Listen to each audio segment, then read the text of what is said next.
McDonald's has entered a Minecraft movie universe, and Grimace, Birdie, and Hamburglar just spawned as new collectibles in the overworld. Now for a limited time, you can get one of 6 McDonald's collectibles when you order a Minecraft movie meal. Ooh. With your choice of Big Mac or 10-piece chicken McNuggets with spicy nether flame sauce. Available now in a biome near you. Oh, and at your local McDonald's. At participating McDonald's for a limited time. A Minecraft movie only in theaters.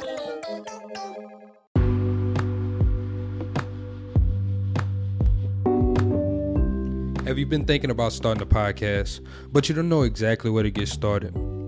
Maybe you don't know exactly what equipment you should buy or who you should go through with the hosting platforms. Well, good news. I created a course just for you. It'll be showing you how to make the fewest mistakes possible on your podcasting journey. It's called the Podcaster's Playbook, and it's a total masterclass taught by me, showing you all the techniques and tricks that we use behind the scenes of the Black Wealth Renaissance podcast. Swipe up now, click the link in the show notes so you can purchase the Podcaster's Playbook. What's up, y'all? It's your boy David with Black Wealth Renaissance, and I'm here today to tell you guys about Anchor. If you haven't heard of Anchor, it's the best place to make a podcast. Anchor is a free app that has creation tools that allow you to record and edit your podcast straight from your phone. Anchor also distributes your podcast across all major platforms, including Apple Podcasts, Spotify, and many others. You can also make money on your podcast with Anchor with no minimum listenership. Anchor is everything you need to make a podcast in one place. So if you're looking to get started on your own podcast, download the free Anchor app or go to anchor.fm.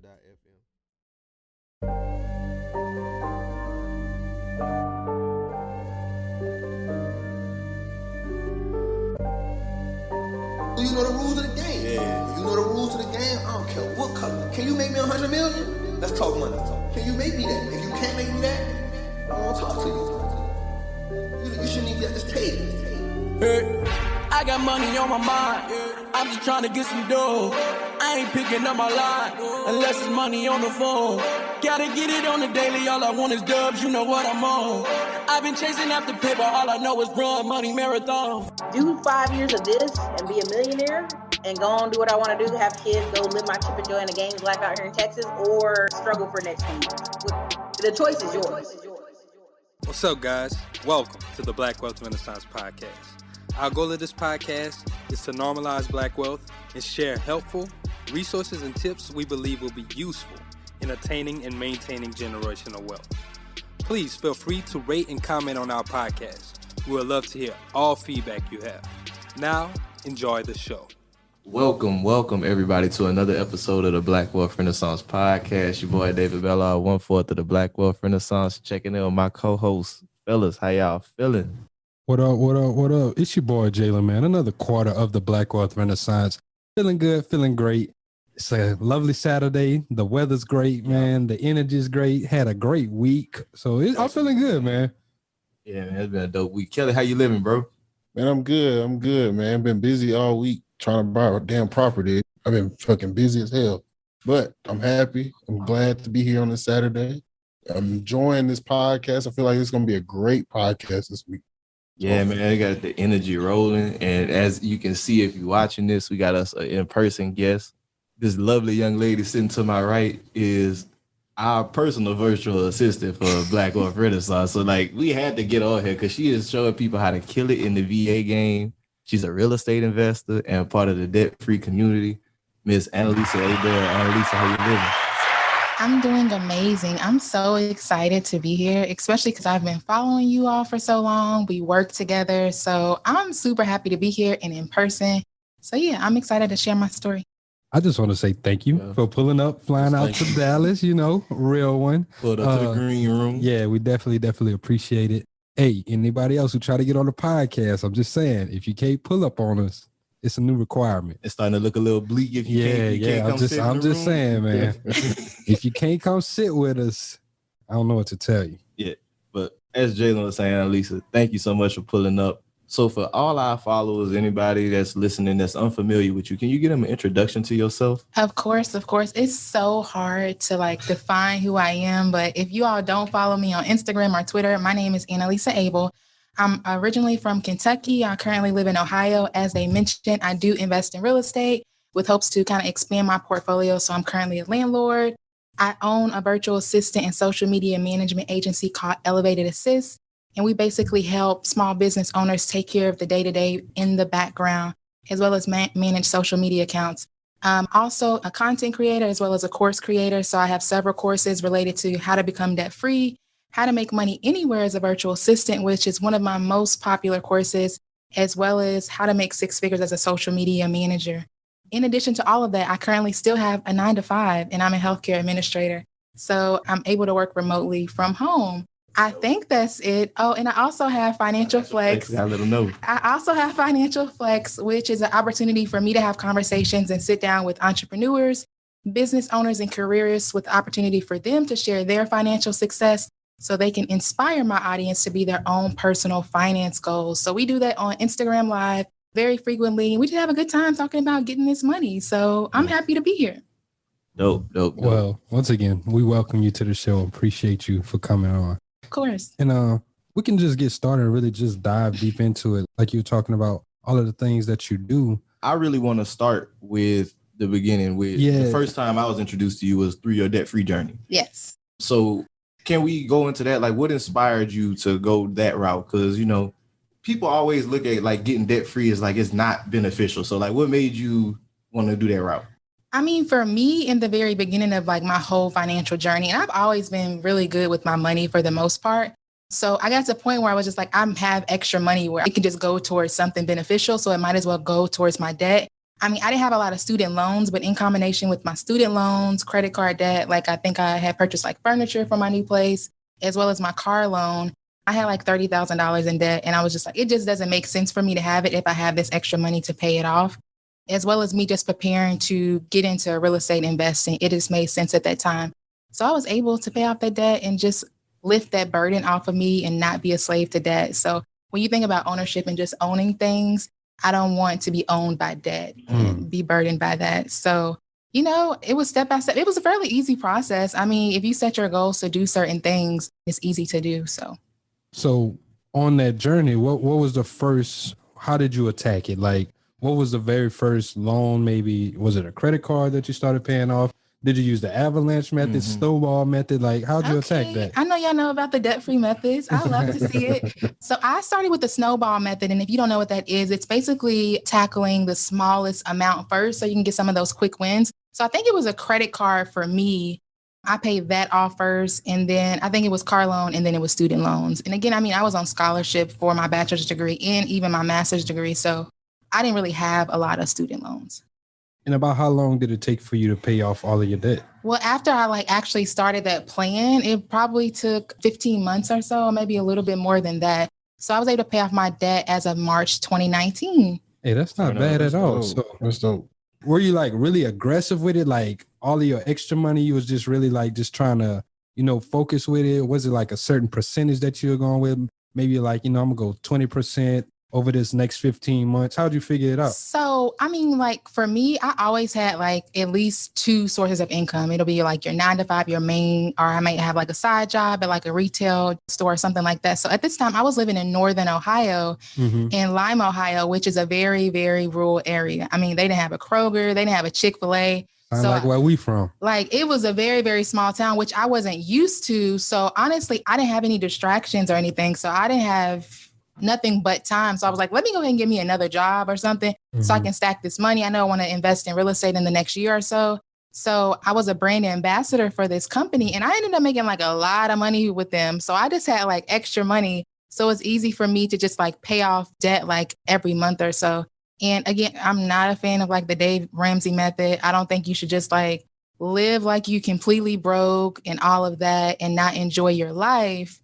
No, I'm not going to tell you to do that. So like even in my course, I'll tell you, figure out what that balance looks like for you so you can enjoy your life, but also being able to pay off debt and be financially responsible. I like that. So does that mean that, are you frugal though? Like, what do you like? Is there certain things that you'll be like, okay, I'm not going to overspend on this, versus like other things that you'd be like, you know what, I'll drop a bag on that. Like, Look, my friends will tell me I'm frugal all the time, but then tell other people, oh, she's rich, she got money. So it's certain. where they come from? I'm going to pay. It's all priorities, right? It's all about priorities. Like, I'm going to invest my money into things that are going to make me money. So like, if you see me driving my car, you probably think I'm broke because I could definitely use a new car. But I keep telling my parents, I'm going to wait until the wheels fall off. You know, it's going to get me from point A to point B. But obviously, if I wanted to purchase me a car right now, you know, I can do that. So if y'all randomly see me in a Tesla, don't say nothing. Because, you know, I can afford it. Because she ran it up with the VA bag and the social media manager. Exactly. I like that we even going into your debt-free journey just because it highlights a couple things, in my opinion. Like, for one, that timeline, people always want stuff to happen like right away. It took 15 months, even though you had a plan and all. It took 15 months, and it also took for you to increase your income. That's something Anthony and Janika, they talk about a lot. Like, whenever it comes to paying down debt, everybody kind of wants to, a lot of people that do want to be debt free, that's like the hurdle they see. They're like, oh, I can't, whatever I'm making. But at one point, you just got to make more money. So Exactly. I like that too. No, exactly. Because even when I was at one point doing my debt-free program and things like that, I was doing consultations with people and I was going through their budgets and I was like, you don't even have enough money to be able to start even paying off your debt. Like, we need to figure out what's going to be an additional source of income for you so you can still live and pay off the essential things that you need, as well as paying off your debt. So that happens for a lot of people. They just don't even have enough money to be able to pay off their debt. So if anyone talks to me on a regular basis, I'm always saying you need more than one stream of income. You need multiple sources. You can't rely on just your 9 to 5. So my first goal with anyone that I work with is like, how can you monetize something that you are passionate about? How can you monetize something that is valuable to someone within your circle and make money that way to help you pay off your debt or even to live your best life, even if you don't have debt? McDonald's has entered a Minecraft movie universe, and Grimace, Birdie, and Hamburglar just spawned as new collectibles in the overworld. Now for a limited time, you can get one of 6 McDonald's collectibles when you order a Minecraft movie meal. Ooh. With your choice of Big Mac or 10-piece chicken McNuggets with spicy nether flame sauce. Available now in a biome near you. Oh, and at your local McDonald's. I participate in McDonald's for a limited time. A Minecraft movie only in theaters. And with the thought pattern of always having more than one job, how long have you been a subscriber to that? Like, was this something you saw your parents doing as a kid? Like, or you really just didn't like being broke? It's probably because I really didn't just like being broke. And let me just correct that. I've never been broke. But she rich. No, but like I just like having money. And if people follow me, if they tune into any of my webinars and any conversations that I have, I always say, I never want to be in the situation where I can't do something because of money. So if I can't do something, it needs to be another reason. Money should not be that. And I don't want to look at somebody else's lives and be like, oh, that's goals. No, I want my own life to be goals. And I know the things that I want to do, it requires money. It requires me to do things like I like to travel, which is not cheap. And when I go on vacation, I don't want to have a budget. I want to do what I want to do. So, I mean, it comes from that. And again, like I mentioned, I've always been like a saver and just preparing for things that I really want to invest in. How do you balance that? So somebody that wants to pay down debt and also still wants to travel, how do you balance that aspect of your life? Well, you have to, figure out what your why is and why you want to pay off debt in the beginning, and then determine what that process looks like. Does the avalanche method make sense for you? Does the snowball method make sense for you? Like, what's your ultimate goal with paying off debt? Is it truly impacting your credit score where you can acquire certain things? But again, within my program, it needs to be some type of balance. Again, you can spend your whole life or several months paying off debt and you hate your life in that time because you have this super, super strict budget, but we only get one life. So I think it's all about balance. So you can reward yourself with travel by paying off a large amount of debt at a time. And, you know, you're talking about the budget, but you also just said on my trip, I don't want a budget. I want to do what I want to do. Mm-hmm. So like, is there a special account that you have for traveling that you're like, you know what, this is where I'm going to go whenever I'm going traveling? Or are you just like, you know what, fuck it, I'm going ball out on my trip. I'm turning up. It used to be like that for me, but you know, I'm doing okay right now. So it kind of just all goes together.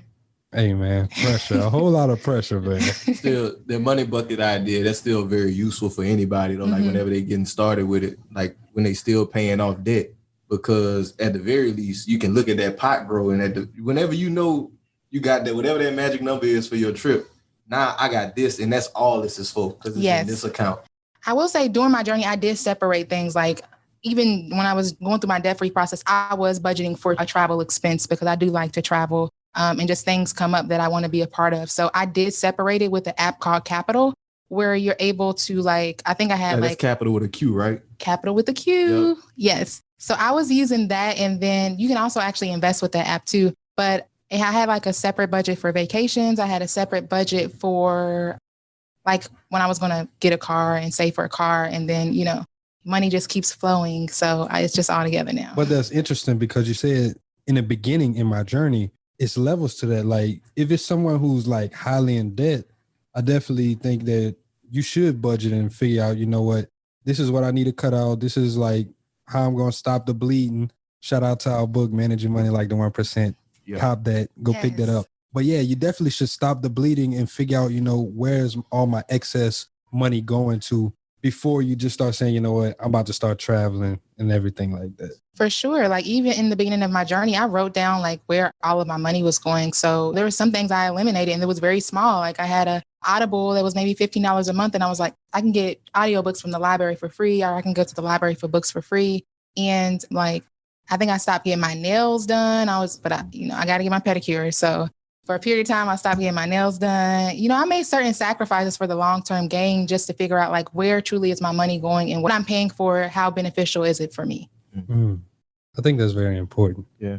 I kind of want to roll into, because you touched on it, going into the real estate journey. So you paid off all this debt, you got done in the 15 months. What did that process look like for you to start and go into real estate? So actually, I always wanted to go into real estate. So for people listening, I actually house hacked a duplex in Cincinnati, Ohio. So in college, probably my junior year of college, I was living in a townhouse and I had 3 other roommates and we would all put our money together. And I was we sending this check off to this guy every month. And I was getting paid. He's getting paid because it was multiple units within the complex. And I'm just oh, I need to figure out what he's doing. I knew nothing about real estate. I just knew he was getting money on a reoccurring basis. And so I needed to figure out what is he doing? So I started to research and I kind of learned about house hacking and living in multifamily units. But I was living in Lexington, Kentucky at the time, and there weren't very many multifamily units. So after moving from Northern Ohio to Cincinnati, I don't know if you've all been in Ohio before, but there's a lot of multifamily units everywhere. So I was this is a prime opportunity for me to find a duplex, find a triplex or something and house hack in that way. So once I moved from Northern Ohio, my brother had already been living in Cincinnati. So I actually lived with him for 3 months because I was at this point, I never want to pay rent again. I'm never going back. So I lived with him and his wife, who's now his wife, for 3 months. And Lord, they got kids. That's temporary sacrifice. If you need to learn anything from that, temporary sacrifice, because it was uncomfortable.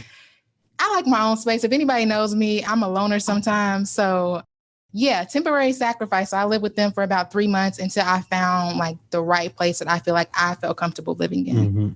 So what was that process like whenever you're going through with the FHA? I know we talked about it a lot. You went with the 3.5% down? I actually did a conventional loan and did 5% down. Okay. That's interesting. Because I know a lot of people, whenever they do talk about house hacking, they'll say FHA. the FHA. So what made you go with the conventional loan versus the FHA? Well, my lender just thought it would be beneficial for me over time just because I had a really great credit score. And, anything out of that conversation, he was surprised I didn't have any debt. So that was beneficial when you're just looking at your debt to income ratio and things like that, when you're purchasing homes and things. But he just felt that would be the most beneficial opportunity for me. And I only had to put 5% down. So yeah, I tell everyone that they should be house hacked before you get your dream house. And full transparency, I only put $3,600 down. Hey, that's 5% though. And a lot of people sometimes whenever they hear conventional, they think I got to put the 20% down. And I'm glad that you said the 5, but was the 5% due to you having the great credit score plus the minimal amount of debt, no debt? It was mostly due to your credit score, but also I just want to be mindful that I had grants and stuff that I was able to apply to it too, which is also awesome. Because I was definitely prepared to pay more than that because I knew I wanted to live in a duplex and house hack and eliminate some of my housing expense. But yeah, the process overall was pretty seamless. I looked at maybe a total of 5 or 6 multifamily units. And for me, I wanted something that I can actually feel comfortable living in because I was going to be living in there. And the bathroom needed to look pretty. So I found me a bathroom and it looked pretty. So I was like, put the offer in now. So with the grants, can you talk about like what type of grants were available? Are these like just state of Ohio grants, federal grants, or like first time home money? Can we get into that? So actually, when going through my process and finding a lender that I thought was a good fit for me, the first question I asked, the first thing I told them is I'm looking for a multifamily unit. I want to be able to house hack, but I'm also looking for grant opportunities so that I can pay down. So I don't have to bring a lot of money to the table, even if I did have it. Again, Annalisa's frugal. But it was certain lenders, when I brought up grants, they just kind of gave me like, we'll see what we can do. Are you broke vibes? Yeah, like it was a very weird energy. But then once I had a conversation with Chase, they were like, oh yeah, I know you can apply this grant. And then they actually gave me an additional grant that I was unaware of for the Cincinnati area. So I was like, okay, I'm gonna go with this lender because, they provided me with what I needed. And where'd you get like that thought pattern to ask for the grants? Did you kind of maybe see somebody talking about real estate, or did you have kind of like a mentor or something like that? I mean, I knew that grants existed. So if you know me, then if the money's out there, I'm going to find it. So I'm all about Googling and figuring out what's going to be the best method and how I can do the least expensive route. So I think I did a lot of research and things like that. Like, I don't know anybody else that was like applying grants or anything, but Hey, if you only put, like you said, $3,600 down, you got this house. How much is it you cash flowing, if you don't mind me asking? Yeah, so I pay basically I'm paying $200 to live there. So I'm renting out the other side, obviously. I mean, everything goes in my business account. So but still though, like $200 for a house you own? Come on now. You can't beat that. Yeah. No, it's great. No complaints. So whenever you move from there, what you're going to do with it? Is it going to be another long-term rental? You thinking about Airbnb-ing it out? What's your exit strategy? I'm not completely familiar with the Airbnb within the Cincinnati, Ohio. I personally would not look for Airbnb in Cincinnati, Ohio, but sorry if you're listening from Cincinnati, Ohio, my bad. But I'm going to rent it out. So, I mean, that's the ultimate goal. It's a really nice property. So I really appreciate it. So I probably rent out the other side. But that's the thing that I love is that I'm not tied down to any location. So I can kind of get up and go as I please. Yeah. The virtual assistant business. Exactly. Yeah. My whole life is freaking remote. Like I love it. This is a nomad type vibe. Yes. So I just want to say, those that are listening about grants. I do know there's a grant program in Texas. If you go to the Texas State Affordable Housing Corporation.com, you can get a lot of different grants for home buying processes. Okay, then come through. Look, we love it. Y'all better go sign up for that. I'm telling y'all. And David kind of alluded to it. I'm not going to get into the VAs. I kind of want to move because I'm thinking about your timeline. I kind of want to move into financial flex. Like, what made you start financial flex? Because that was the first time you came on my radar. Like, David, I was a guest. Yeah, David was a guest. He was like, "Yo, I'm about to do this Instagram show with this girl Annalisa." I was like, "Okay, I'm gonna tap in, my brother." And I was like, "Oh, this is pretty dope. I like it." So, what inspired that? How'd you get that? So it's interesting. I was talking to a guy at the time, and anybody that comes in contact with me, I'm always talking about like finance related things. Cause I want us all to be free. It's not even about money. It's more so about freedom for me. And he was just like, I'm pretty sure a lot of people don't know about this stuff. Like you talking about debt, you talking about, different streams of income, monetizing different things. You should put yourself out there. And I'm like, okay. So actually my first live was probably last year around this time. It was with someone that's my sorority sister, and she was on her debt-free journey, and I had already paid off my debt. But the first time we did that live, I had about 50 people in there, which for live is actually good. And I only had like 800 followers at the time. And I'm over here like, okay, little on me. And it's funny because, it's probably because of a number of things. Like people probably got on Instagram and was just like, why is Annalisa going live? She don't even be getting on social media like that. And then two, just tapping in to learn about, how you can pay off your debt, especially with a lot of professionals that I know that still have like student loans and things like that. And that's interesting that you said, you are always talking about these things. So as a kid, was like financial literacy taught heavy in your home? Like, So my mom and my dad, great, excellent parents. They raised 4 kids. They did what they had to do. But we didn't talk about finances. We did not talk about money at all. And I want that to be completely different when I start a family. because I think having those conversations early will allow you to be a little bit more successful. Like if I knew what I knew now, like in high school, my trajectory in my life would be completely different. Totally different. So I don't fault them from that because they didn't know that, but it's just interesting how the tables turn because I feel like I'm teaching them about like investing in real estate now, investing in the stock market now. And nobody really prepares you to kind of have those conversations with your parents and things like that. So no, we did not talk about finances. My parents, their occupations were never described as being entrepreneurs. I think my dad temporarily had like a cleaning service, but it was definitely short-lived. But no, we didn't talk about finances. I mean, we got allowances sometimes. And again, I was able to learn how to like save my money for things that I really wanted to buy. But, I wish we could have had those financial conversations. But again, they can't teach me what was never taught to them. Exactly. So where did that mindset of the like you being very aware of like finances, even like you having the wherewithal to say, we all paying this one guy this amount of money every month. Where did that come from? Did you start learning about that in college? Maybe you like took a finance class. What was your major? I think when you think about like money in just its true form, that you don't even have to have those conversations to be able to reflect and just think that I don't have money. And I know in real life, I got to have money to be able to do stuff. Like it doesn't even have to be a super profound thought. It's just the fact that you know that you lack something and you're not able to do certain things in life. And at the end of the day, it always comes down to money and what you have to pay for. So I think just going through different experiences where, your parents are like, no, we ain't got money for that right now. And how that translates as you grow up and become an adult and just, you don't want to maybe have that conversation for your kid or you just not, it just needs to be a different conversation. So I think as we grow up, we see our parents paying bills and they give us that comment, no, we can't afford that right now, or we can't do that. And then as you grow up and understand money a little bit more, you realize that, life is hard out here. In high school and maybe even college, you probably thought that, you'll be solid and being able to do everything you want to do with like an $85,000 salary when it's just like, you can do some things, but not necessarily the things that you may really want to do. So for me, again, I like to travel. I like nice things. And at the end of the day, money is required for that. And I kind of want to go back and just to that conversation about with the parents, because I think that's something important for our generation as a whole. Like a lot of our parents and stuff, they didn't have the access to this information like we do. Like we grew up, we got this internet, we got so many platforms like this one and other ones that are teaching these things like Financial Flex. We had that exposure. So it's our responsibility at this point to teach it up and pass that information up because they just did. It wasn't it at the time. Like now, this is the season of this. Like we got more and more people wanting to learn. We got everybody trying to understand finances on a better level.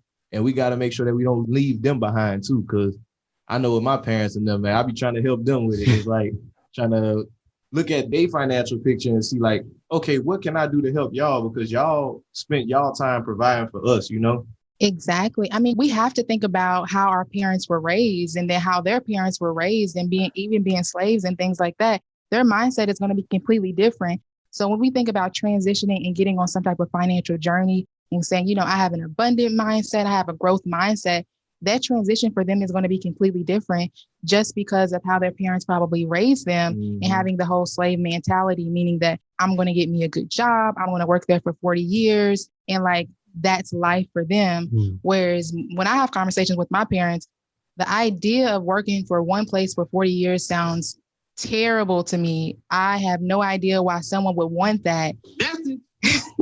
Like, it sounds terrible to me. And, you just have to think about like how they were brought up and how they were raised. And in the environment that we are raised, we have access to so much information with the internet and being able to Google different things and different ideas. And they didn't have that access to be able to do that type of thing. So again, I don't fault them for the things that they didn't teach me. I appreciate being knowledgeable about certain things in certain spaces to be able to teach my parents that. But transitioning from, again, I hate to say that slave mindset and thinking that you might owe the community something or feeling like the government's going to save you when in reality it's not that. So having those tough conversations with my parents and trying to get them to shift their mindset, it's challenging, but I think it's worth it. Okay. I like it.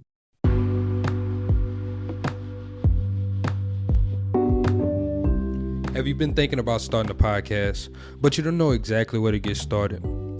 Maybe you don't know exactly what equipment you should buy or who you should go through with the hosting platforms. Well, good news. I created a course just for you. It'll be showing you how to make the fewest mistakes possible on your podcasting journey. It's called the Podcaster's Playbook, and it's a total masterclass taught by me, showing you all the techniques and tricks that we use behind the scenes of the Black Wealth Renaissance podcast. Swipe up now, click the link in the show notes so you can purchase the Podcaster's Playbook. And I kind of want to go back to Financial Flex. Jumping back, you done your first episode. You had the 50 people on live. Did you immediately do another one the next week and then the ball was just on? Yes. So let me just go ahead and give my flowers to all my special social media friends out there that be supporting me, because I don't even know you all. But yeah, I definitely be sharing my content. And it's at the point now with Financial Flex that people are like, so who's going to be on next week? Or can you get this person on? Or can you get someone to talk about this? So people are getting excited about it, which I appreciate. And I love that. So I love going on live. But now that my schedule's getting more busy, I'm trying to transition to figure out what's going to be the best method for me to be able to get this information to the right people so they can be able to execute and be their own personal finance goals. So I did do an episode like immediately after. It was pretty consistent for the most part. And again, I get the opportunity to learn from like industry experts. Yes, I invest in real estate, but I wouldn't define myself as an expert. So I'm able to learn from other people. So it's a win-win for everybody. That's interesting. I like that. So you got any more? I know you want to go into Financial Flex a little bit more. I was about to say, I actually want to move into entrepreneurship this elevated assist. I want to know how that started. I want to because first you got to let people know my girl built a 6-figure VA business, social media manager. So let's give her the flowers for that. So can we get into the NBA playoffs are here, and I'm getting my bets in on FanDuel. Talk to me, Chuck GPT. What do you know? All sorts of interesting stuff, even Charles Barkley's greatest fear. Hey, nobody needs to know that. New customers bet $5 to get $250 in bonus bets if you win. FanDuel, America's #1 sportsbook. 21 plus and present in Virginia. Must be first online real money wager. $5 deposit required. Bonus issued is non-withdrawable bonus bets that expires 7 days after receipt. Restrictions apply. See full terms at FanDuel.com/sportsbook. Gambling problem? Call 1-800-GAMBLER. How that journey started? Like, how did you find your way into this social media manager VA space? So it's very interesting. So if anybody knows me, I'm going to bring the energy. I believe I'm a money magnet. I receive money expectantly and unexpectedly. Like, I don't worry about anything. I live in abundance. So out of nowhere, Andre Hatchett, who's been on you all's podcast. Shout out to Andre. The GOAT. He actually had reached out to me and said, do I do admin work? And me, I'm like, okay, sound like another stream of income to me, bet. So I started working with him. And then after just working with him, I'm like, oh, let me research and is this a legit business? So, I researched more about starting a virtual assistant business, and I understand the needs of social media for business owners. So I created Elevated Assist last year, and it's been booming. Like, word of mouth is amazing. I barely do any marketing for it. And then I always have a consultation. What I love about it is, one, I'm able to help entrepreneurs that look like me. I'm able to help them succeed within their business by taking some of those tasks off their hands. So it's definitely not just me. I definitely do have a team, which is amazing. But to see the growth process in it is unbelievable. In addition to the education aspect in starting the digital product in the virtual program, how to make money anywhere as a virtual assistant with my students. I have students that took my course and in 30 days, they had 3 clients. Oh, wow. So when I tell people you need to tap in right now more than ever, the time is now to be able to make money remotely. Again, I love to be able to travel and still being able to make money and do work. I love that I don't have to be secure at one solid location. If we didn't learn anything from 2020, it's that people can do their jobs at home. That's a fact. And if you can do it at home, you can do it from anywhere. Exactly. So I think being a virtual assistant, people always ask, what type of education, what experience do you need? You already have the tools that you need. Pull from the prior work experience that you have, pull from what you learned in school, and monetize that and package that correctly within your virtual assistant business. So that's kind of some of the things that I teach in my program. I currently have over 250 people within my virtual assistant program. And it was actually just recently launched in January. So that's definitely amazing. So I'm so excited. I'm super blessed. And we just recently launched our pre-sale for how to make 6 figures as a social media manager, because I've learned that a lot of people that have consultations with me, they may not necessarily need a virtual assistant. They need a social media manager. They realize that it's very important to have that social media presence for their business online, but they don't want to do it. they don't have time to do it, and their time's a little bit more valuable. So now I'm in the process of starting a masterclass at the end of the month to teach people, how to create really good content within Canva, within those graphic design spaces, so that you can market yourself correctly to be a social media manager. Come on, man. Okay. A whole lot of pressure. Can we get into the differences between? Yeah, I wanted to. Yes, Lord. Let's talk about it. What is the major difference? Let's talk about it. Like, realistically, people hire virtual assistants to do social media management work, and it's actually really challenging to try to do both. So you want them to focus on admin and secretarial tasks, as well as create content. Just managing someone's Instagram account is enough, especially if you have as many followers as Black Wealth Renaissance, and y'all stay in their DMs, asking all kind of questions. Like, going through the DMs in itself is a lot of work. So the difference is the social media manager is strictly social media related. Okay. The virtual assistant can look different depending on what the business is, but it's basically remote work, admin work, responding to emails, providing that extra customer service level for your business. But honestly, if you have the capacity to hire a social media manager and a virtual assistant, do it, because it's truly hard to kind of manage both. So who is being a virtual assistant for? I know you just said, you can pull from your previous work experience, but not everyone was in the office environment. Like, who do you think this is the ideal person that should try to transition and become a virtual assistant? Yeah, I always talk about this in my webinar. So to be a successful virtual assistant, it's probably someone that's okay with working from home. One, if you had to work from home or work from anywhere, obviously, but you have to understand your relationship between you and the business owner. Again, I've only met one of my clients, and that was last month. But before that, I had met none of my clients. And you need to be able to take instructions virtually and also be willing to learn their business. Yes, you can bring a certain skill set to them, but you're not going to know everything about their business. Like working with Andre Hatchett over the Notary Business School. I'm not a notary. I don't know everything about being a notary, but you have to be willing and open to take that instruction, because you need to figure out how you can add value to their business so they'll be willing to keep you around. So someone that's willing to take instruction, someone that's okay with working remotely. If you already are maybe like a stay-at-home parent, or you're a student or something like that, and you need some extra cash, virtual assistant can be perfect for you, because you can make full-time income on part-time hours if you really know how to do it. Yeah, I was just about to ask you, like, how busy are you actually whenever you're doing this type of work? It just really depends. So I talk about in my course on how to make money as a virtual assistant anywhere, like how to package your prices where it makes sense for you, because ultimately you need to be striving to add value to that business owner. So you could be working like 10 hours a week, making $250 a week. Hey, that ain't bad. That ain't bad at all. And then what's wonderful from that is, again, there's a lot of apps that are compatible where you can just do things from your phone. So I like to call it Wi-Fi money. So you can make money wherever there's a Wi-Fi location. And again, this is a virtual business. So you don't necessarily have to have access to, you have access to everyone in the world. So I even have a client in Germany. So don't think that this is maybe an oversaturated market because you see everyone with the virtual assistant business. You got a solid 5 to 10 clients, you good. Hey, that's pressure. I kind of want to go into the business owner side of it. When you're hiring a virtual assistant or a social media manager, what is really important to kind of have in place whenever they're getting hired on, and so you can have the implementation very easily? That is an excellent question, because building a team, anybody that's currently building a team may know that is difficult, because you never know if they're going to be the right fit for your business and your business model.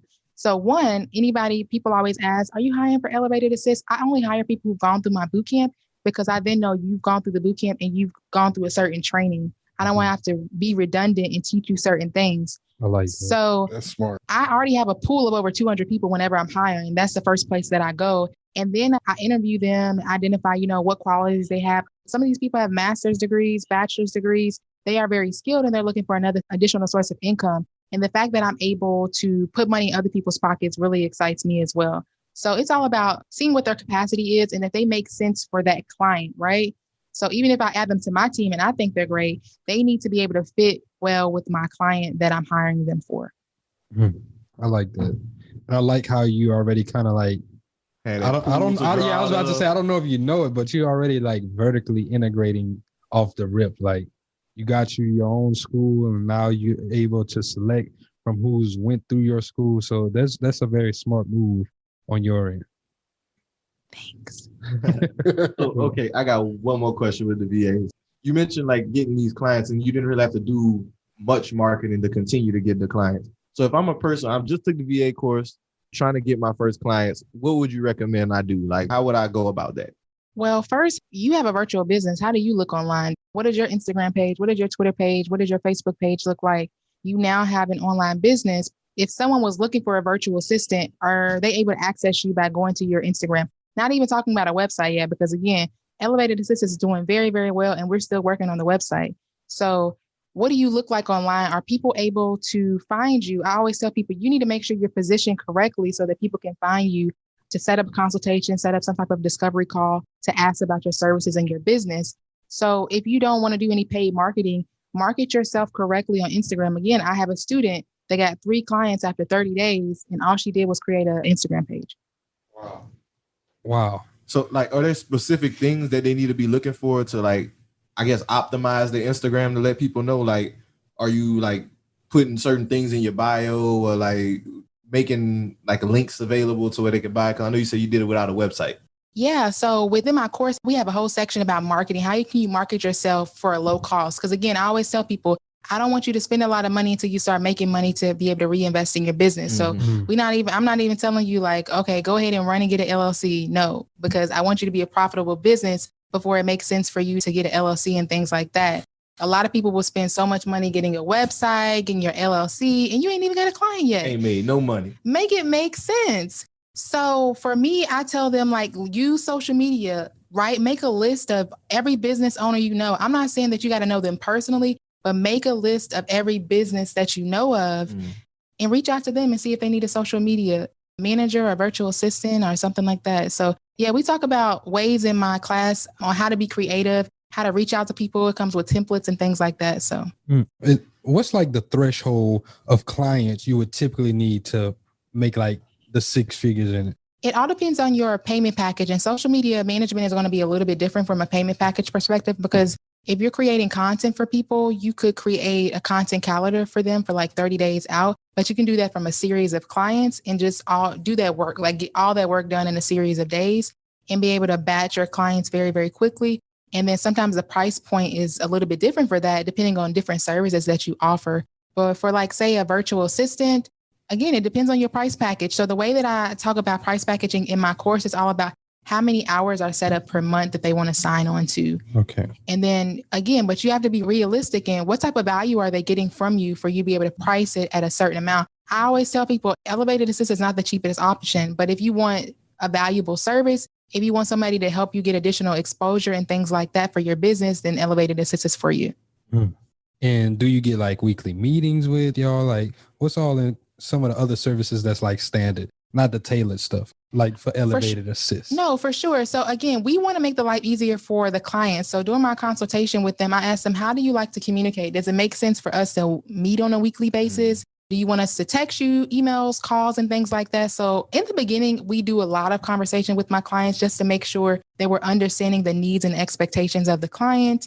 And also, we don't want to be a burden to them. They didn't hire us to be a burden, but to take some weight off of their shoulder. So we need to figure out, where we fit the best and how we can help that business overall. Hey, that's major. Very, very major. Yes. Wi-Fi money, get you some. So where can they get this course?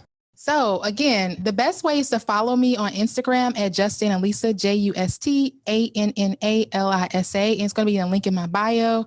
It might be on sale right now. I honestly don't know, but you definitely take advantage. It's highly recommended. I've gotten really good reviews. Again, as I mentioned, if you don't plan to execute, please don't take my course. It's only for people who's willing to actually make money remotely. I don't want your money if you're not willing to execute. So pay for the course, do exactly what I tell you in the course, and you'll get clients. So with you being an entrepreneur, what's been one of the most difficult things as being the owner now of like virtual assistants? Time. I need time back. So this time next year. And you're still working a full-time job. So let's go into that. Like, how is this all working together? I mean, I know people look at my Instagram page and they think life's great, but like, Lord, I'll be tired. Okay. I'll be tired. I work a lot, but I know it's temporary sacrifice for a long-term gain. So yeah, it's going to be like this for the next couple of months. The overall goal is to automate processes, to eliminate, some of the long processes that I currently have now with Elevated Assist. We plan to expand very largely by the end of the year and continue to be a very profitable business. Yeah, I'm tired. I mean, I don't know what else to tell you. I mean, some days I'm able to give 110% to elevated assist. Some days I'm not able to, but luckily I have an assistant for myself, my own personal life. Again, get you an assistant, life-changing. And I have other people on my team that's able to take that burden. So now that I'm starting to build my team, it's getting a lot better. So I'm perfecting it and making it better along the way. I appreciate people helping me during my building process and willing to work with elevated assist. But yeah, it's a temporary sacrifice. So you're saying it's a temporary sacrifice. Like a lot of people, they hit $100,000, like they leaving the job. They think the race is over. What's keeping you there? No, I'm not leaving the job with $100,000. Look, that might be a lot of money to some people. That ain't a lot of money to me. So let me just paint the picture for you. Like, I need to be able to do certain things. Again, I already told you I like to travel and things like that, but my mom's still working. So until I get to the point where it's just like, mama, you can go ahead and fire your boss. I got you. Until I can say that, then we're going to keep on working hard and keep on making it happen. And it's still things that I want to do. And $100,000 is definitely not going to get me there. Not in 2021. No, not at all. Not at all. And for some people, it works for them. But for me and the life that I know that I want to live, that's the question you have to ask yourself. What kind of life do you want to live? What do you want that life to look like? And I don't even got kids yet. Like that. No, I can't do nothing with that. Sorry. So until you get retired, your mom, you're going to still be at the job, or is just until elevator assist hit a certain threshold? I'm going to be at the job until they fire me. Hey, I love to hear it. I mean, severance package don't sound. Yeah, like it's good to know that you know what, I'm going to be there. It's some for show money. They're going to take care of my health insurance, like all of that stuff. Yeah, I'm going to be there until I can't anymore. I wouldn't mind the severance package. So we're going to keep doing this thing. I'm not leaving no money on the table. I feel it. Yeah, that. So I'm trying to see if y'all two had anything else. We could pivot to what's on your timeline. All right. Yeah. And we definitely forgot to tell you about this. We some whole ass niggas. I feel like she's prepared, bro. We'll see. We just gonna throw you into the fire. We're gonna see. Throw it to the hyenas. Wow. Okay, so Annalisa, we want to ask you, what's something that you've seen on your timeline? It could be anything on social media, the internet, anywhere. It could be news, anything that like stood out to you that you just want to speak on. Yeah. So Aisha Sheldon, I think she posted on Twitter, it might have been an old tweet where she said something about, like, in quotations, money doesn't buy you happiness. And then she said poverty doesn't either. And I think we really need to have a conversation about that, because people always say money doesn't buy you happiness or people are money hungry. But last time I checked, poverty don't look great to me. Sure don't. So they can say what they want about, LLC Twitter or people like forcing entrepreneurship down people's throats. But we have to understand, like, the way that our society is set up in America, it's going to benefit entrepreneurs and business owners more than it's going to benefit employees. So as much as people want to talk about, people with businesses and LLCs, like, it's really changing people's lives out there. With my virtual assistant program, like, people tell me all the time, like, girl, my life has changed. Like, I look at money differently now. And what I tell people during my webinars, your 9 to 5 is very likely they're not going to pay you what you're worth. Very likely that they're not going to pay you what you're worth. You can make that company $1 million, but you're not taking home $1 million. And if they was paying you what you was worth, that's bad for business on their part. It is. So you be the business owner and you be able to take off more profit off the top. And it's just interesting how people bash people that start businesses and all these different things like that. But it's funny because everybody wants to be a millionaire. Those same people are standing in line to win the lottery. Like, make it make sense. I can make it make sense. They don't want to put the work in. That's the easy. That's the thing. Easy. It's easier to wish and want and be like, oh man, I pray I put $2 down on this lotto ticket. I pray I'm going to win this time. Like, it's easier to do that than it is to go and build a business, because that shit hard. Like, it is. It's not fun. It's real easy for people to like sit here and talk bad about business owners, because like even the thing that we was just with Zay yesterday that they did whenever all this stuff went crazy in Texas, like, yeah, with the storm. Yeah, people looking at them like they talk bad about LLC Twitter, but these the same people that's trying to help. Like, nobody else trying to help. Exactly. All I'm saying is they're going to talk about you if you're doing good. They're going to talk about you if you're doing bad. I don't care. You can talk all you want to. I'm still going to be sleeping well at night and get money. Lil Duval put it to me the best. They said, would you rather be rich or would you rather save humanity? He said, they talked about Jesus. Give my money.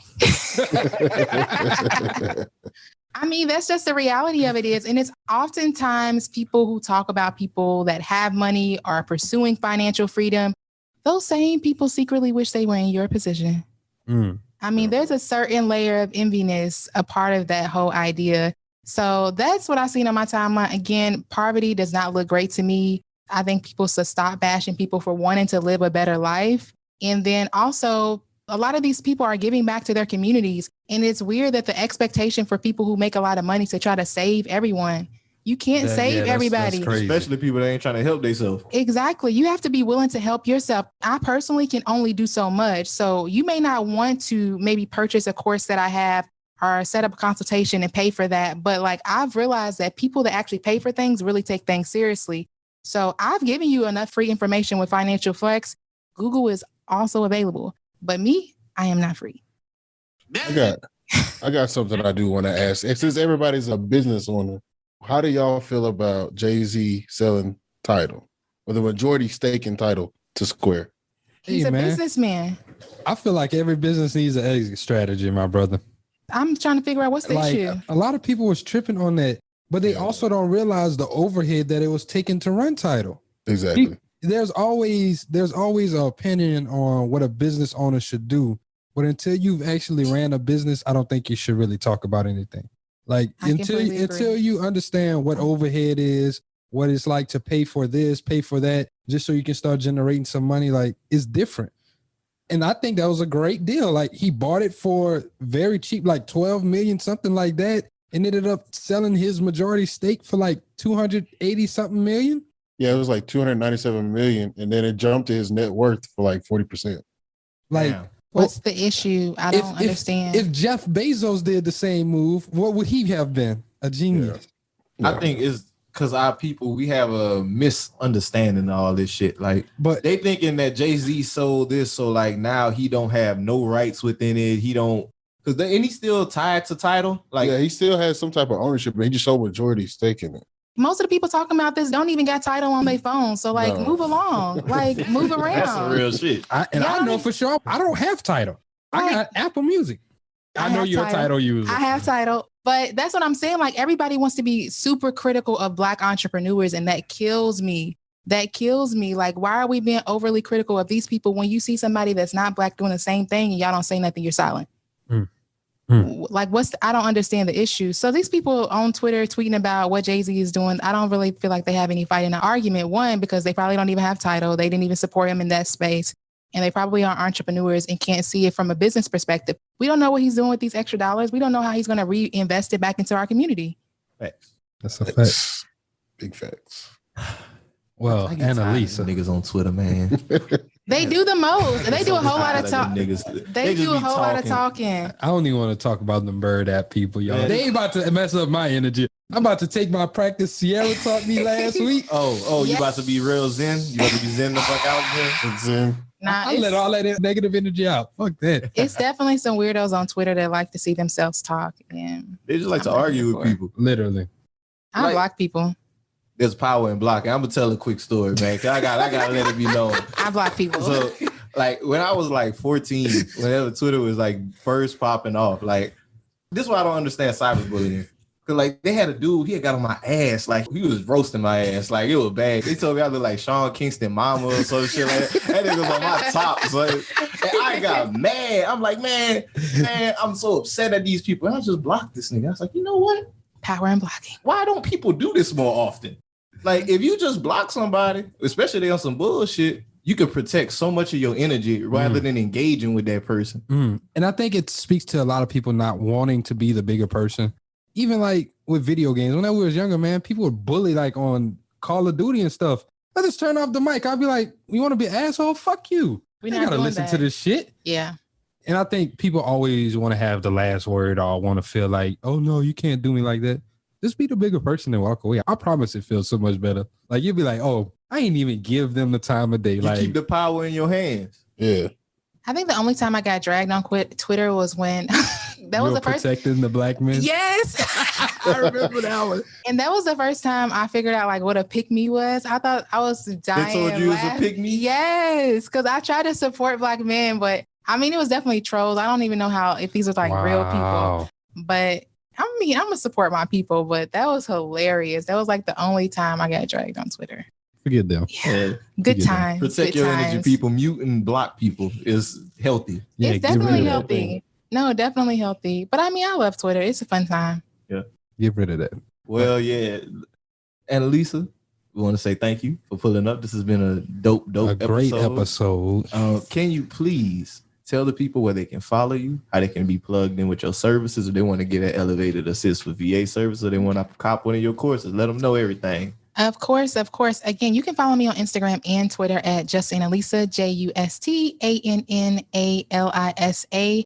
You can click the link in my bio if you're interested in setting up a consultation with Elevated Assist, as well as purchasing one of my courses if you're interested in starting your virtual assistant or social media management business. If you are a business owner grossing several $1,000s a month and you're doing it all alone, I'm telling you right now, getting a virtual assistant or social media manager will definitely change your life. And we can help you elevate your business and take it to the next level. So I would love to work with you all. Hey, y'all tap that link. Hey, we're going to put the link in the show notes so they can just, get the courses and everything. So y'all scroll down to the bottom, tap that link. Yes, make money on your own time. Yeah. There you go. Wi-Fi money. Yes. Get you some. But before we wrap this up, we'll get into a little house cleaning. Thank you to everyone who tunes into the show weekly. If you are a new listener, thank you for coming in and listening to this full episode. We appreciate you. Hopefully you got some valuable information from this podcast episode. Let us know what you thought about it. Leave us a comment, a rating, a review below, wherever you're listening to.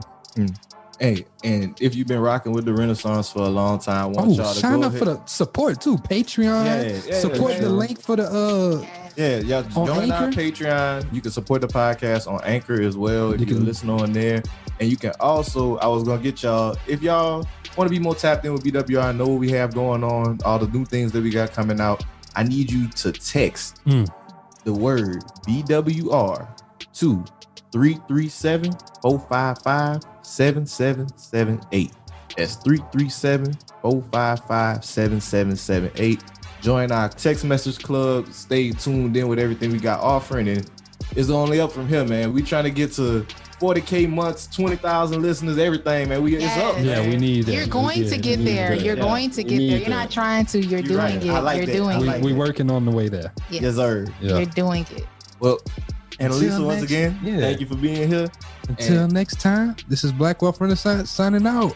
Peace. I got money on my mind. I'm just trying to get some dough. I ain't picking up my line unless it's money on the phone. Gotta get it on the daily. All I want is dubs. You know what I'm on. I've been chasing after paper. All I know is run money marathon.